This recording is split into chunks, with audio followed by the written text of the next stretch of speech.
For 2021, it's a brand new car and a slightly different format. For Porsche Carrera Cup 2021, it is Carrera Cup North America for the first time in the history of Porsche racing on this continent. Still sanctioned by IMSA and presented by Visit Cayman Islands. We have 5 races left of this opening season. 17 corners and 3¼ miles, and a little bit more is the challenge that awaits our drivers. 28 cars we're expecting on the track, and the vast majority of them are the new for 2021 992 Cup cars. Action areas at turn 1, into the old Oak Tree turn at turns 11 and 12, into the top of the roller coaster at turn 17, and potentially at turn 17, if you get it wrong, well, you will get some action there because you'll disappear off so far.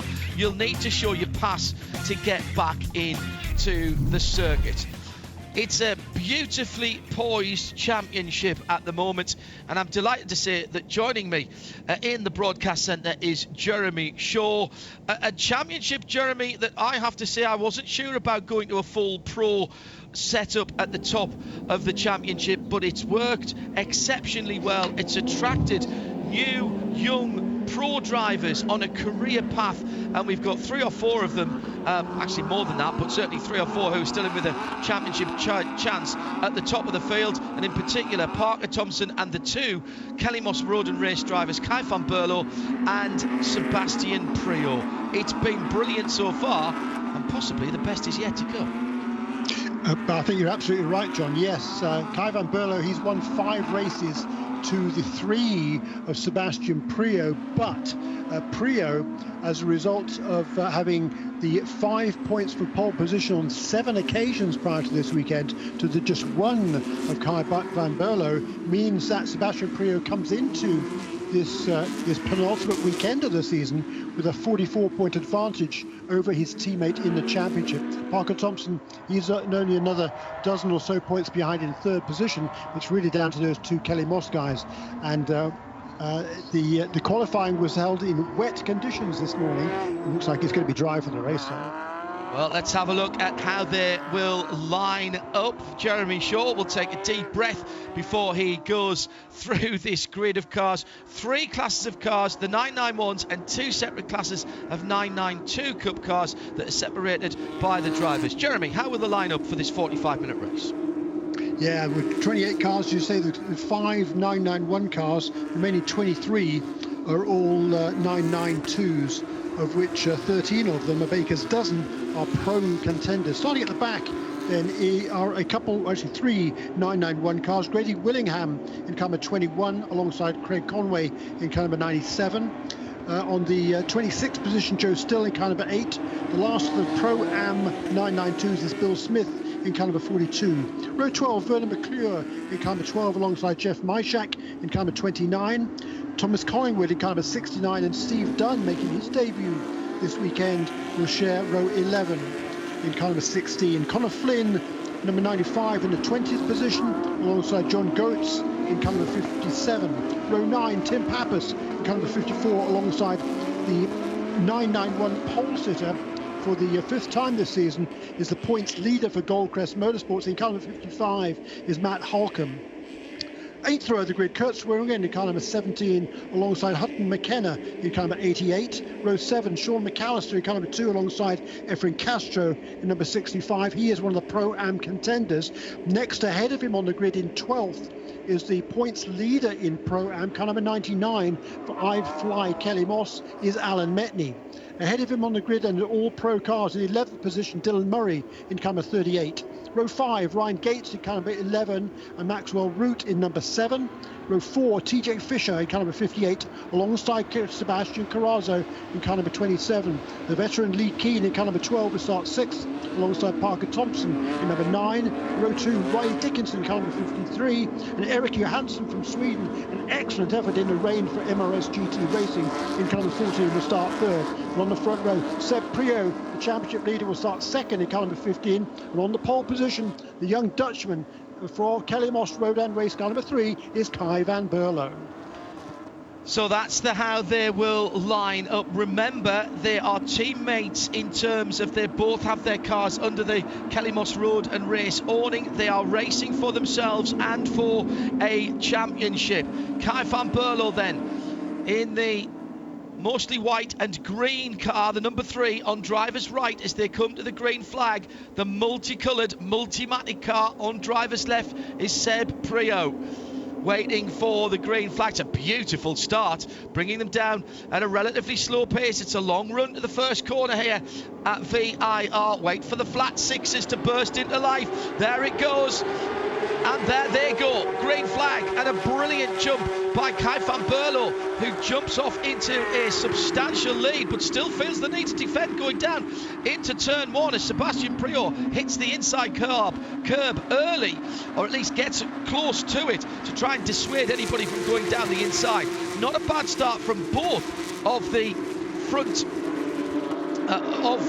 row starters there, Jeremy, but you've got to say, brilliant start from Kai van Berlo, and Sebastian Prior did well to defend his second position with the rest of the field flooding through there.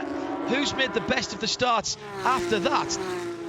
Yeah, Riley Dickinson in third position. Yes. Eric Johansson got shuffled down a little bit, but a great start from Lee Keane in kind of a 12 for the 311 RS Motorsport team, making up a couple of positions on that opening corner. Yeah, the bright red 311 car starting in 6th position, but already made up a couple of positions. His teammate, Ryan Gates, who's further back down the field, he's starting in 10th. Easy to pick out those red cars. Now, through the up-tree corner for the first time, side by side, here comes the number 2 car. Efren Castro having a look down the inside of the GT Silver iFly. Alan Metney, number 99. Side by side action, both of those cars in the Pro-Am category. That's for the lead in Pro-Am at the top of the hill at the roller coaster. Who's the last of the late breakers? Well, it was Metney, but he didn't quite keep hold of the position there. Maybe might have been better to back off and fight another day, but he's lost at least that little skirmish there, Jeremy, but no harm, no foul, and they continue with their battle. Yeah, but that was actually Sean McAllister in kind of it was, yes. That was making that position on Alan Metney. So Metney still leads in the Pro-Am, I think, over Efren Castro, and Sean McAllister, who made a relatively poor start trying to make up for it, and chip-checked Metney out of the way. Tell you what, yesterday in the first practice session, Alan Metney, the Pro-Am driver, was a remarkable 5th fastest. Unfortunately, he slipped down a bit in the wet in qualifying, started only 12th, but he is fast in caliber 99. Yeah, looking at the wrong part of the timing screen there. My apologies. Johansson then, the 14, Keane, the 12. That's the silver and stars and stripes car and the bright red car. Those 311 RS, they have made life relatively easy for us. Very nice bright red, almost Porsche Guards red, a little bit darker than that, but not quite as dark as Carmine red as a Porsche colour. Sitting in behind them, the rest of the field flowed through. I'm trying to pick up where Parker Thompson was. Was that Parker in behind Lee Keane there? I think it was. It was indeed the Shell car, the JDX Racing number 2 car that came into contact with the iFly 99. Goes through. So a nice move by Sean McAllister, who moves up to the outside of the top 10 and will want to go forward from there, and has already made a bit of a gap. Note the new rear aerofoil mounts at the back of these cars. The swan neck lifted straight from the Le Mans and the IMSA racing cars, owing an awful lot of their aero to what's been learned with the previous model of the Le Mans cars, but this is an all-new body shell, remember, for the 992 this year. The flat 6 4-litre engine remains, but everything else is new, including exactly from the road car, double wishbone front suspension. All the cars are wide body as well, of course, for the street cars and the racing cars. They look absolutely fantastic. Looks like Bill Smith's got in a little bit of trouble in the bright orange at number 42 Pro-Am car. further back down the field, but he's managed to keep that pointing in the right direction. Just behind him is Vernon McClure for TPC Racing in another one of the GT Silver cars. And behind that, is that one of the MRS GT cars? I think it is. As they come through turn 5 this time around. Number 16. Yes, it is. That is the 16 car that is chasing them around. So, Jeremy, a little bit of a bonnet flap from Bill Smith there.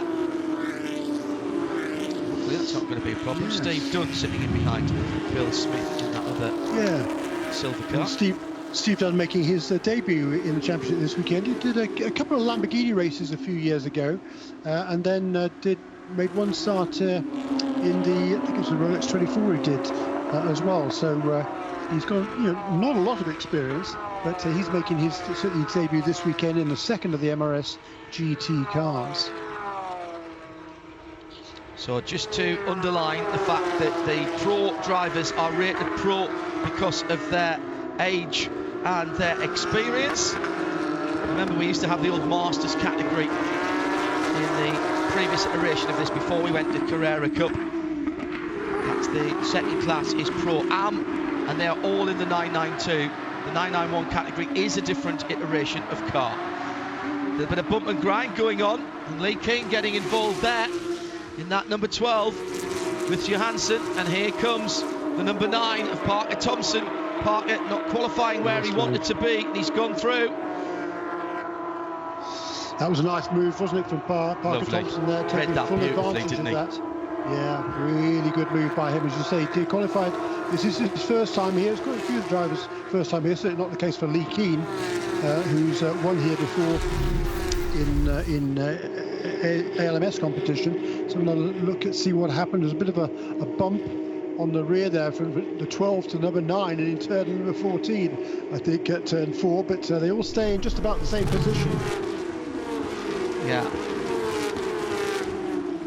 With the multicoloured cars there, it's like somebody playing bar billiards, isn't it, when they go out? You hope nobody goes in off and has to re-spot. They are fighting away, though. It is the truth that a few years ago we'd have been looking at a absolute whole field of white cars, or in this case silver cars, because they were all supplied in GT Silvers. Thank goodness for aero paints and wraps and all that kind of thing. Just keep an eye on that number 53. That's Riley Dickinson, another one of the junior drivers. Top 3 of junior drivers: Kai van Berlo, Seb Prio, Riley Dickinson. Parker Thompson's next up for the juniors, and then Sebastian Carrazzo, Maxwell Root in 9th, and Dylan Murray in 10th position. Really important championship for these guys. The opportunity for them to go to Europe. Whoever's selected as the best of them this year will go to Europe to the Porsche Junior Shootout, and on the line there, Jeremy, a chance to be a Porsche supported junior driver, and that could make your career. Yeah, i.e. a very big deal for these young drivers. Tremendous opportunities await them if they can get that nod and become a factory driver. That's what all of these guys have got their sights upon, and that's why the battling has been so intense at the front of the field. Sebastian Prio, championship leader coming into this weekend, a pretty handy championship lead. But with that 5 extra points for Kai van Berlo for that pole position, that's already eaten away at that deficit a little bit. And if you can hold on to win this race for van Berlo, there's another 5 points. You get 25 points for a win, 20 for second place, 17 for third. 36 minutes still to go. This is one of, I think it is the longest, actually, of Porsche Carrera Cups around the world in terms of the length of the races. 45 minutes. It is about as far as these cars can go on a tank of racing fuel, but what it does do is sets these drivers up perfectly for what they expect to be doing in the next part of their careers, which is probably multi-class racing Grand Touring cars, and basically going through a tank of fuel, a stint of fuel, and managing the tyre wear through that. Full of fuel at the beginning, you have to treat the Michelin tyres relatively gently and bring them up. If you charge at them, the tyres are great, but if you abuse them, of course, they won't be your friend later on in the race. And we've seen that happen, particularly here, actually, down through the years. Michelin on board this year for the first time. Another reason that the young drivers have a really good shot at that Porsche contract, because pretty much everywhere else and all the other young drivers that will be coming to the shootout will be racing on Michelin tyres around the world. And Porsche Carrera Cup North America, presented by Visit Cayman Islands, one of just 5 Porsche series across the world to have the new car. Real honour again for the North American series to be picked. It's not the first time it's had the new car. So Super Cup goes along with Formula One.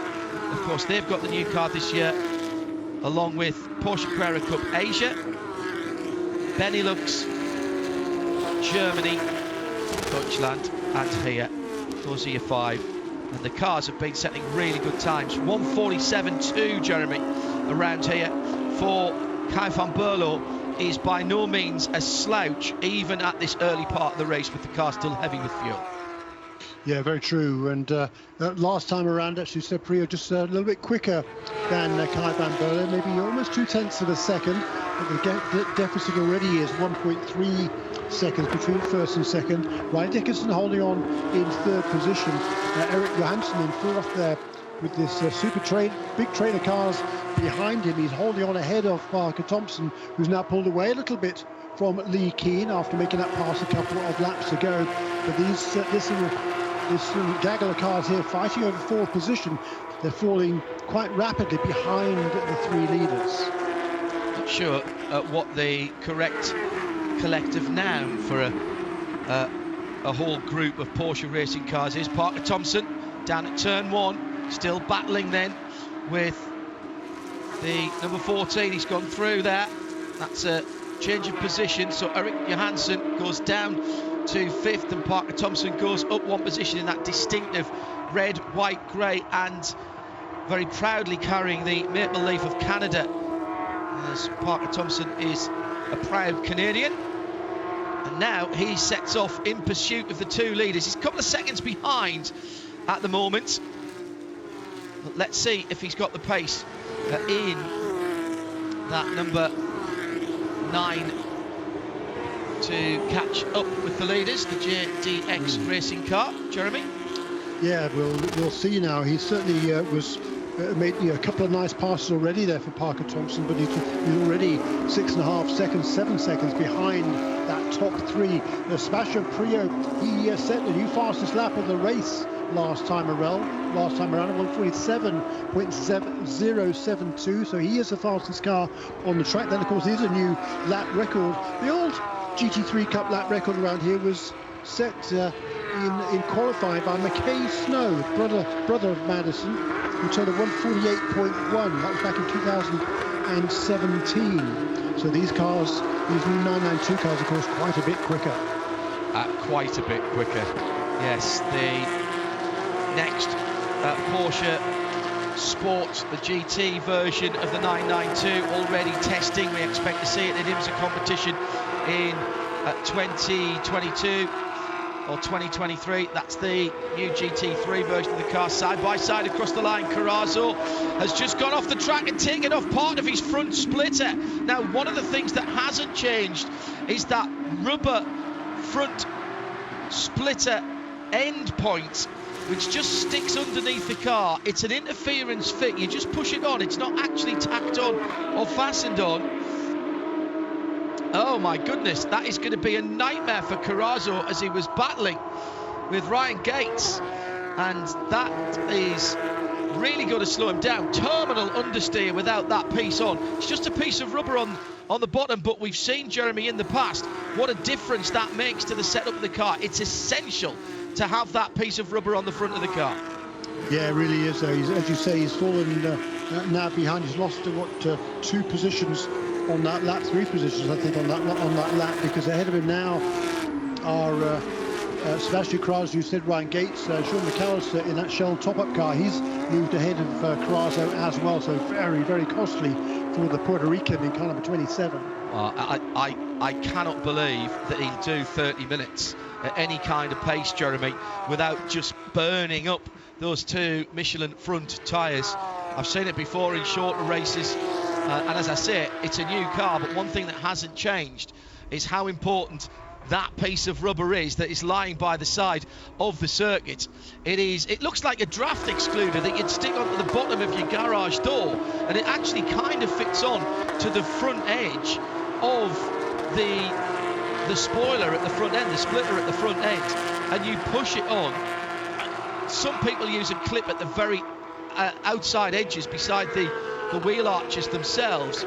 Maybe just put a self-tapper in there, but that's not going to stop it from pulling out when you run across a bit of the grass, and that's what he did. He went a little bit wide, just ran the left-hand side of the car off the grass and onto the grass, and it's just taken that off, and he's in real trouble with that now. Meantime, at the front of the feed, Van Berlo, last time around, 147.3, 137.5 for Priaulx. It's nearly a full second now. Another 1.3 seconds further back is Riley Dickinson, then Parker Thompson, who's, 6.5 seconds further back from there. So, as Jeremy said, 8.5 seconds away from the lead, but he is lapping at the same pace, at least as Riley Dickinson, give or take a tenth here and there. The front three, though, pretty much equidistant down the back straight. There is on this new car a little more aero, and therefore a little more dependence on aerodynamics, which does make getting close to the car in front really important, because you will get a draft, but it also makes it difficult to follow through some of the faster corners. The new rear wing have far more adjustment than the outgoing car, so the technicians have got more to play with, as well as the drivers, with more speed and quicker lap times. Sebastian Priaulx, he closed into less than a second on the race leader. Now these last couple of laps, the gap pretty much equidistant between them, about 9/10 of a second between the two Kelly Moss Road and race cars. Riley Dickinson, he's losing maybe 1/10 of a second a lap, that's all, in that Team Hardpoint entry, running in a third position, the young Texan. And a little bit further back, there's a good battle. That is a good battle that's been going on between TJ Fisher in number 58 for Top Racing, and number 7, that's Maxwell Boot in the Moore Speed White Motorsports entry. Jeremy Shaw and John Hindhaugh, just under half an hour of the 45 minutes to go. Keep an eye on the times. It's Seb Priaulx who's nicked the fastest lap, 147 flat, just hovering around that second away. TJ Fisher in the 58, the silver with the red front, and he's coming under pressure now from Maxwell Root. And spin for Thomas Collingwood in the dark grey and green machine, and he's gone off backwards in that 69. Again, that's pulled off the front splitter. He was battling with Bill Smith as they went down to the first corner. And was there a little touch? I'm not sure, Jeremy. I think maybe Tom just got off onto the dirty stuff on the left-hand side of the corner. I think you're absolutely right, John. I think he just tried to carry a little bit too much speed into the corner, just ran right on the edge of the racetrack there. That's the kind of the optimal line through that corner, and just carried a little bit too much speed and kind of ran out of grey stuff, ran out of tarmac, because he lost a splitter on that car as well. As soon as he went backwards. To injury. Yeah, absolutely. I love the colours of that car, dark grey into purple, depending on where you are in the car. It's one of the BGB Motorsports cars. He did his best to try and refasten it as he went back on. If he'd done that, he would have been driver of the day wherever he'd finished. But he's going to find that he's going to have a lot of understeer push there as he goes through turn 5, and he's going to have to modify his mode of driving here in that BGB car. Efren Castro, by the way, has just put the fastest lap of the Pro-Am category in, and for the sake of probity, I should tell you Matt Holcomb has the best lap in Pro-Am 991 class in the number 55 car, which he is leading at the moment. Yeah, he did try very hard, Jeremy, to get that reattached. Yeah, he did, didn't he? But no, not quite. Sorry, he's got some work to do then for the rest of the race as Tom Collingwood. But there's could have been a lot worse, that's for sure. The grass is still pretty wet. It was raining this morning, so you could easily slide a long way off road if you didn't at least do that. I was going to say that Tom's having a decent run. It was nice to see the BGB car up there, because they turn out, like everybody in this paddock, they turn out a very good car. It is a feature of this championship that even though we've reset with a new car this year, no one's really found a big advantage, and it has been very close right throughout the field, and it's been great racing. And next year, I'm told from Porsche Motorsports North America, the outgoing boss Daniel Ambruster, whose brainchild this was and whose pressure made Weissach Porsche Motorsport fire 20 odd cars in this year, 40 cars, a new set of 40 cars next year. More action at turn 1, Jeremy? Yes, indeed, and Max Root finally trying to make that. Is he going to be able to make the move on TJ Fisher? No, Fisher fights back again and has the advantage through turns 2 and 3 there, so hangs on just about to that 7th position. But now here comes Max Root again. Super battle between these two, just giving it, each being respectful of the other, giving them just about a Porsche's car width to the edge of the racetrack. Exactly what you need. Absolutely exactly what you need. And we've seen this, generally speaking, down through the years. And certainly this year, it has been very respectful racing. Again, as I said, we moved from a Pro-Am series in years gone by to a full Pro series at the front of the field with charging young drivers who are setting up for a career in motorsport. And I was not concerned, but I was interested to see how it would work out. It's worked out really well. Very impressed indeed. And we're going to be talking about some of these names at the sharp end. In fact, right the way through the field, Jeremy. I think we're going to be talking about them in endurance racing paddocks and GT racing paddocks for quite some time. Right with you on that one. There are some very talented drivers in this championship, and it's as you said, it just attracted a lot of very talented youngsters, and it's fun to watch. It's good, as you say, it's going to be fun to watch them move up the racing ladder in Alpha here as well. Sebastian Priaulx, he already made a bit of a name for himself over here, had some success with Automatic in the Michelin Pilot Challenge Series, and for Kai van Berlo, he's been racing all sorts of different cars around the world, but he saw this as a great opportunity. He's also studying at business administration at Miami University as well in Florida, so he's full in here on the US racing. Is Kai van Berlo, our race leader. He's just extended his lead again just a little bit on his last lap or so. Had a little incident with Joe Still in the number 8 car last time around, and had to make some avoiding action. Joe was flashing his right-hand indicator and to let Kai know which way he was going to stay on the track, which was very courteous, but there's no doubt that cost him a wee bit of time. That said, he's still got a handy lead over Seb Priaulx with exactly half the race gone now, Jeremy. Yeah, even with that kind of mystery there, it's still a couple of seconds. He's extended it to a couple of seconds, in fact, now over Seb Priaulx, and Riley Dickinson is closing a little bit as well. He's fallen in caliber 53. He'd fallen about a bit over a second and a half behind Priaulx. It's a lot less than that now as they plunge down the hill toward Hogpen on their 13th lap. Dickinson in the Porsche Works coloured car.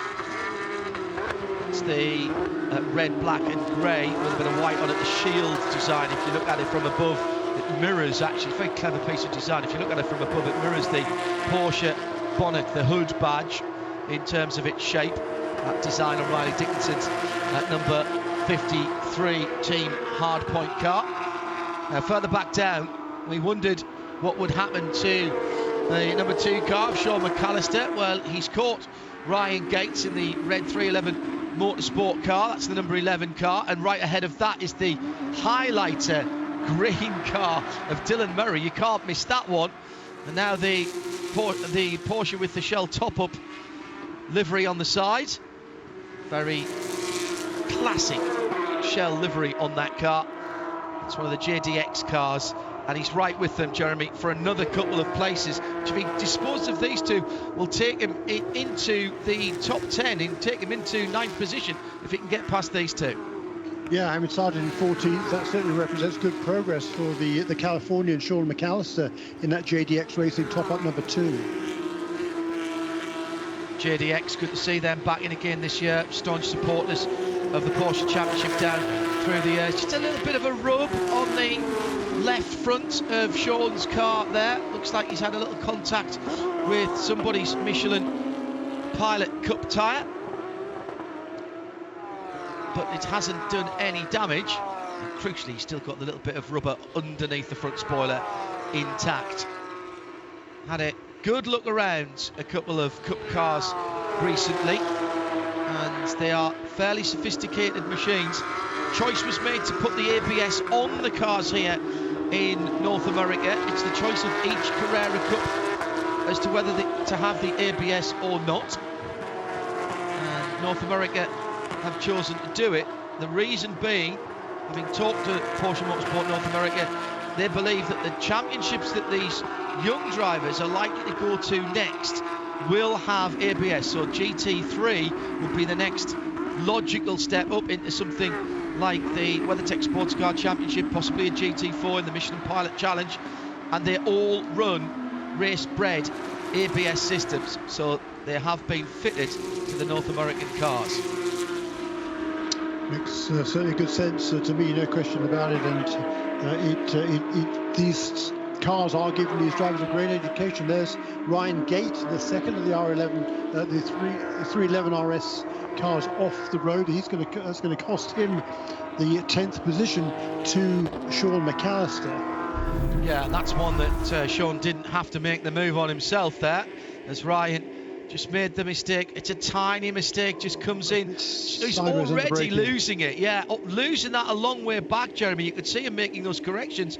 The front Michelins were moving around and just took a tiny little bit too much speed into NASCAR corner at turn number 3. And Bill's gone off. Bill Smith's gone off in the 42, and he's made contact with the Armco barrier.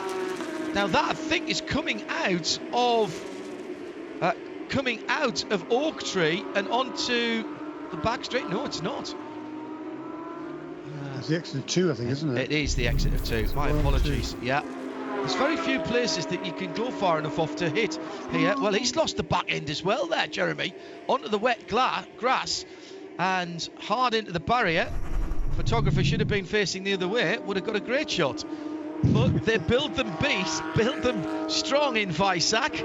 And a bit of bent bodywork. The 4-way flashes go on when there's an incident, and Bill will have to cancel that manually. Meantime, battle for second. Yes. Prio has got Dickinson all over him at turns 4 and 5. He has, and going at the entrance turn 4 there, Prio's car just sort of snapped sideways under as he turned into the corner. I think he's struggling with rear grip on that 15 car at the moment, and Riley Dickinson is all over him. He's made up that deficit of more than a second and a half. It's now just about a car length as they head up the climbing S's, and Riley Dickinson is on the charge here, and Sebastian Prio is now more than 3 seconds behind the race leader, his teammate Kai van Berlo. He's struggling to hold on to this car. It is only 72 degrees Fahrenheit on the track, 70 degrees in the air. I do wonder if at the start of the race maybe they didn't get the tyre warm up correctly. There's still the vestiges of a bit of shadow around the car, so there still is a little bit of weak sunshine getting a bit of ultraviolet radiation onto the track and a bit of energy into the track to keep it warmer than the surrounding temperature, but not much more. And it is absolutely crucial with these cars being so heavy with fuel when they start that you bring those tyres up very, very carefully indeed. Now, heading across the start-finish line, Dickinson got a good run off turn 17, the Hogpen. He's flashing his lights. I don't think he's close enough to make the pass. He's not quite in the tow. No, he's not, is he, John? But Sebastian Prio, he's even then is having to be defensive there. He's clearly struggling with that car at the moment. On the last lap, 4/10 of a second quicker was the race leader, Kai van Berlo, and Riley Dickinson is all over the back end of the number 15 car now, John. I think Prio's struggling for grip. I really do. I agree. He's struggling in the braking area, he's struggling in the middle of the corner, and he's struggling off the corner as well. Also struggling into the pit lane comes the number 7 car. That's Maxwell Root in the blue and black number 7, and he's in for More Speed Right Motorsport. 2 big teams who've collaborated this year. Now normally we don't see pit stops. That tells you something, Jeremy. I do think people are running out of grip here. Well, yeah, I mean, there's 15 minutes to go in a race, and we're half an hour into it. That can't be, I don't think, a scheduled pit stop. What it could be, however, John, he was running in the 8th position there, struggling and unable, it would appear, to find a way past TJ Fisher. However, because the grid was set by qualifying that was in the rain, the second fastest lap of qualifying or the fastest lap of the race today will determine the starting positions for tomorrow's race. And with nobody is going to, at the moment, then everybody's laps from this race are going to determine their starting positions for tomorrow. So if he can get on a fresh set of tyres, turn a really fast lap, maybe he can work himself up the order in terms of starting positions for tomorrow, John. Brilliant piece of strategy from Jeremy Shaw. Worked it all out there. And because he was down the field, he can take the time to do that. Put a fresh or fresher set of Michelin racing slicks onto the car. I bet Sebastian Priaulx wish he could do that, but just magically have them appear on all 4 corners at the moment, because Riley Dickinson is right with them again. He's been staring at the blue, gold and black rear end of that 992 in the multimatic colours from Kelly Moss Road and Race for several laps now. He'll know exactly where all the lines of paint intersect and be able to draw that one in his sleep. And now there's traffic as well, and going offline if you are struggling for grip is a real issue. Nice bit of driving. Who was that they dived past there? I'm not entirely certain they went past so quickly. Might have been. It was the. Might have been Steve Dunn. Possibly. Was it Steve Dunn? I'm not sure. I think it might have been Steve Dunn. It was Jeff Masharak. Jeff Myshak, was it? Myshak, yeah. Not my house, my shack. Yeah, thank you. That's how I'll remember it forevermore. But look, Sebastian Priaulx, he's really having to be super defensive, isn't he? He's got his work cut out if he's going to keep Riley Dickinson behind him for another 12 and a half minutes in this race. I mean, it would be extraordinary if he did. What I'm now going to have to start looking at is whether Parker Thompson is gaining on them, and the answer, pretty short shrift, is no, he's not. His lap times have gone out to 48.7s as well. Meantime, Kai van Berlo's doing 47.9 last time around. He's a good second, faster than anybody else at the moment, but these guys are a couple of seconds off the pace of the leader. Yeah, indeed, and of course, excuse me, the number 15 car is slowing up the 53 for sure. That's going to enable Kai van Berlo to extend his lead, but you're right, the point is made, well made there. Kai van Berlo is the class of the field in this race at the moment, and is extending his lead. It's now over 5 seconds. He's driving away from a quality field. He's done it a couple of times this season. Had an unfortunate issue at one of the 3 races at Indianapolis in the Porsche Together, the Porsche Sports Car Together Festival, when had to change an engine on the car, which then put him to the back of the grid for the next race. So it was a double whammy, but drove through the field in an extraordinary drive to gain back some valuable points for the weekend. Right. It was ABS failure, I think, in the first race, wasn't it, at Indianapolis for Kai van Berlo? Yep. Then the engine failure, then a brilliant drive, as you say, back to 3rd place to kind of keep himself in a championship reckoning. But today, untouchable is Kai van Berlo. We're not seeing much of the young Dutchman because he's in elegant isolation as he's driving away from the battle for second. Guernseyman Seb Priault in second place, small island, closer to France than it is to the UK. Third generation driver actually, Seb Priault. His dad Andy raced at Le Mans, and now it's side by side with Dickinson going the long way around turn one. Can he get the grip and make this into turn two? Smart driving from Seb. Didn't try to outmuscle his opponent there, just kept the car in the middle of the road, exactly where Dickinson didn't want it. But there's no doubt that is a wounded Porsche in terms of its pace. It really just doesn't want to turn, it doesn't want to stop, and it doesn't want to accelerate. Other than that, it's fine. Other than that, is absolutely fine. And Seb Priault is really doing a masterful job here to hold on to that position. He's putting that car exactly where it needs to be. It needs to be to keep Riley Dickinson behind, but Riley isn't going to give up yet. These two very, very talented young drivers. Seb Priault, just 20 years of age, and behind him in at number 53, Riley Dickinson, a year younger, just 19, from New Braunfels in Texas, just between San Antonio and Circuit Americas in Austin. Well, if this is the future of endurance sports car and GT racing, I would say it's in good hands. We have some real talent here. Kai van Berlo, one of a rash of young Netherlands talents, Dutch talents coming through, and we know how dedicated and how good they can be when you look at the likes of Rinus VK, Max Verstappen and others. Now let's check back further down through the field. That's not Lee Keane, is it? It's Ryan Gates back on the track in the number 11. He's muscling his way through, and the Sebastian Carrazzo still without that front splitter, of course. He hasn't bothered to come in, and he is really struggling now. Dropped back to 12th position. He's managed that pretty well, but his lap times, he's down in the 150s, and that's a lot of that is down to the fact that he just can't get that car to turn.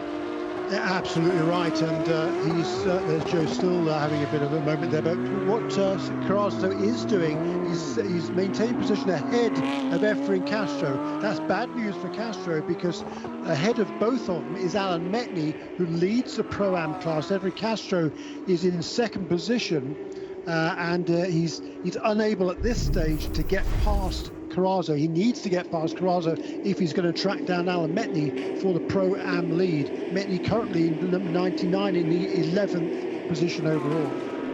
Spin at where the oak tree used to be for Joe Still, the Goldcrest Motorsports car. It's the white car with the red stripes, looks like the 911R. Quite a lot of them were turned out like that, and if you've got one of those 911Rs now, worth over $1 million, believe it or not. Extraordinary, the investment potential for those cars. I say just go out and drive them. Battle for second to the top of the roller coaster. Do you know what? Whatever happens here with Sebastian Priault, Jeremy, he's not going to win this race. He might not even be second. But if he holds on to a podium position here, and if he does hold on to the session, I've got to say this has got to be one of the best drives I've seen by Seb in a very long time. We're used to seeing attacking. I've not seen this side of him before. He's being absolutely fair and respectful, and he's doing exactly what he needs to do to hold on to that second position. That's exactly right, and last time around the pace was actually fairly good compared to the overall race leader, but again he's getting defensive there going into turn one. He knows where Dickinson is faster, he knows where he needs to put that Multimatic car number 15 in order to give no opportunity for Riley Dickinson to look for a way past. Just 6.5 minutes to go, and ahead of them is just trying to see if they're going to catch any traffic. Meanwhile, Carrazzo in trouble again with Efren Castro, who is desperate to get through, and so desperate he lunges down the inside at turn one with a super late braking manoeuvre and couldn't get it stopped at the apex. Joe Still staying out of the way of the Goldcrest red and white number 8 car. It's one of the 991 cars, completely different shape of car. Slow moving car. That's Max Roos. Isn't it? So now. So what he's going out to do is get that fast lap that Jeremy was talking about, and to do that he needs a bit of space on the track, I'm guessing, Jeremy. Yeah, his best lap so far is a 47.5, which I think would probably put him about second row, maybe fifth. Yeah, fifth, I think. 47.0. Seb Prio's the fastest, set the fastest lap of this race at 47.072. Kai van Berlo also 47.2, as is Riley Dickinson, but Van Berlo fractionally ahead. 47.5 for Parker Thompson and Dylan for Murray. Max Root. Yeah, I'm for Dylan Murray. That's 48.5. My apologies. 48.5, yeah. But at the moment, Max Root is 47.558 to 47.506 for Parker Thompson. Very tight indeed. Parker Thompson 7 seconds back from Riley Dickinson, 13 seconds away from the lead. Seb Prio 5 seconds away from the lead. I think it's fair to say that Kai van Berlo has just eased his pace a little bit. He's got traffic to deal with as well, but there's no need for him to push. Coming up on the Mystery Machine car now, this battle for second position, and Castro and Carrazzo at it again. Round the outside this time by Efren Castro. Sort of gets it done, but needs to get the push off the corner and throw it up the inside at turn 3. He's still there, he's trying. Late on the brake, should get it done here, does get it done here. Carrazzo laying rear tyre rubber down as well as scrubbing off the front at the same time. Had a complete drift going on there. And the rear guard action from Carrazzo ends, he drops back another position. But what that has done is allowed Alan Metni about a 4.5 second lead in the Pro-Am category of 992. Still leading 991, 20th position overall. Matt Holcomb in the number 55. Matt's for Goldcrest Motorsport. Yeah, and he's about 3 seconds ahead of young Conor Flynn in the Irish Mike's race. He kind of a 95 is running second in 991. The gap was down to about a second a few laps ago, but Holcomb, the championship leader in 991, has extended it just a little bit. As once again now into turn 1, that defending that inside line, Sebastian Preux, absolutely no way through there for Riley Dickinson. I fancy he's going to try and have a go between 3 and 4, because Seb really struggles to get turned in and then stay on the track. He's still taking decent speed. He did have a little nibble down there, but he wasn't quite close enough. That is one of the places I think that Riley's got half a chance. But he's going to have to be a lot closer and a lot further alongside if he's not going to get a penalty. Because it is... after making the pass, Efren Castro has gone off onto the grass. It is when he was trying to chase down Alan Metni for the Pro-Am 992 lead, and Carrazzo's gone back through again. He's got to start all over again. Just looked like he lost it on his own. Coming down the hill to the hog pen. So easy to get out of rhythm down from the roller coaster. Four-way flashes going again. I have no clue how the car knows that you're in trouble, but it does. Far too clever. Yeah, and as a result of that instant there for Castro, he's now into the grips of Kurt Swerling, who's right behind him. The battle for second place now in Pro-Am. So the lead in Pro-Am is gone, as long as Metni doesn't make a mistake in the final couple of minutes of this race. But the battle is on for second place, with Castro in car number 65 just ahead of number 17 car of Kurt Swearingen. Yeah, and Hutton McKenna got through as well. That's a pro car, but that's another car that's got by Efren Castro, so he will be cursing his luck there. All right, Dickinson has another look to the outside. Well, it's not pretty, but it's very good driving, and there's nothing wrong with that in my book. Second place, extra points. That's what Sebastian Prio is thinking about. This is a championship drive here. That's the head, that's the hat that he's wearing at the moment. I'm trying to make the best of a car that doesn't want to do what I want it to do. It's not a winning car today. It's probably, in all fairness, Jeremy, not a second place car today. So if he gets second place points, he's actually, I think he's up on the deal. Yeah, absolutely right. And you're going to minimise the points loss to his teammate and second place in the championship, Kai van Berlo. He has got the fastest lap of the race, though, has said that will guarantee him pole position and 5 more points for tomorrow if he can hold on to it. Yeah, very important. Just checking to see if Max Root's done any faster times. No, the 47.456 still his best. He slowed off to a 2 minutes last time around, undoubtedly to cool down the temperatures on the tyres and give it another go. However, at the front of the field, the gap is now 6 seconds. 23 seconds still to go. This will go on for another 3¼ miles, I think. The checkered flag will not be out this time. Here comes Kai van Berlo. He's going to go across the line with about 4 seconds to go. There he goes. The white flag is in the air. 3.27 miles of Virginia International Raceway. If he wanted to slow down a little bit and watch what was going on behind, he'd be terribly entertained, I'll tell you that. Because this is last chance corral for the 53 for Riley Dickinson in the team hardpoint car behind the Multimatic, supported and liveried number 15 Kelly Moss road and race machine. These two young chargers, again a little look down the inside at turn 4. Dickinson has tried, has he played all of his cards, Jeremy? Is there one still up his sleeve? Maybe into the second part of the oak tree. Can he drag it back and get alongside there? Or would it be at the top of the hill at the roller coaster? Yeah, I mean, I don't think he's quite close enough heading up through the climbing edges here to have a lunge at oak tree. Yeah, I think if he was going to make a lunge, I think you're right. I think turn 4 was a place. Tries round the outside into 11. He's got to tough it out now, but he's got the grip. I think he's got better grip, but he's gone wide. Fair play to Prio. Prio didn't run him off the track there. That's very, very fair racing from both of these young lads.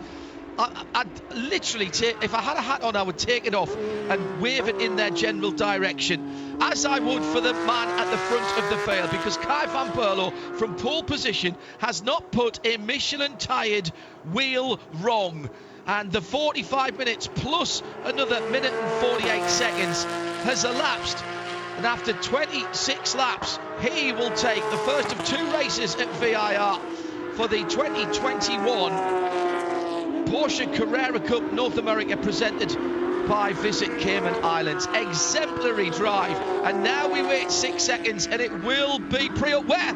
Oh, there he is. Dickinson's there. Drags past, but too late. Just for a moment there, I thought that was another car, but it will be Prio in second to make it a 1-2 for Kelly Moss Road and Race. Team Hardpoint in third. Parker Thompson will come through in fourth ahead of Eric Johansson for the MRS GT racing car, and the top 6 is 311 RS Motorsports Lee Key. Alan Metney has had a relatively clear run as well, once he cleared a couple of cars, and he's going to get he's just outside the top 10 actually, in 11th position, and he'll take Pro-Am in the GT Silver iFly car for iFly Kelly Moss Racing. And as far as the Pro-Am 991, Matt Holcomb's already crossed the line actually for Goldcrest Motorsport in the number 55, ahead of the Irish Mike's Racing number 95 car, in second position for Connor Flynn, the man from Jacksonville, Florida. So the mystery machine has come good again. He could give himself a Scooby snack when he pulls back in to the pit lane for Matt Holcomb. What do you say about Kai van Berlo that we haven't already said in the early part of this season, Jeremy? That was, I mean, was that as close to perfect as we've seen? He didn't have to race anybody because, frankly, he was that good. He was a brilliant start. He was 1.3 seconds clear at the end of the first lap. The gap came down to less than a second at one stage, about 7 or 8 laps into the race, when Seb Prio set the fastest lap of the race. But Kai van Berlo remained unflustered, pulled away, win number 6 on the season for Kai van Berlo. He will still trail in the championship to Sebastian Prio, who's run only 3 times this season. But it was an absolutely perfect drive, as you suggest. Great drive, wonderful win for Kai van Berlo, the 20-year-old from Veghel in the Netherlands. I'll give Jeremy a moment or two to do a quick bit of arithmetic while we just confirm the unofficial results then of the first of two races at VIR for the 2021 Porsche Carrera Cup North America, presented by the Visit Cayman Islands. Kai van Berlo, 7.5 seconds at the end from Seb Prior, his Kelly Moss Road and Race teammate, and Riley Dickinson will stand on the third step of the podium. Great battle. Top four made up by Parker Thompson, all four of those Porsche North America Junior drivers. Unofficial points with Jeremy Shaw. 256 for Seb Brio, 222 for Kai van Berlo, so a 34-point margin heading into tomorrow's race. In the other championships, Alan Metney with a win will extend his championship lead, also in 991, ditto for Matt Holcomb. Well, that has left me breathless and has once again provided great entertainment. 45 minutes that seem to go over like 45 seconds. And the good news is we'll do it all again tomorrow for race 2 here. And that will leave only 3 races left after that, all at Michelin Raceway Road, Atlanta. Jeremy Shaw was alongside me, John Hindhaugh. Thanks to our hard-working crew at Trackside and in Charlotte. We'll see you for more Porsche racing from VIR tomorrow. Bye-bye.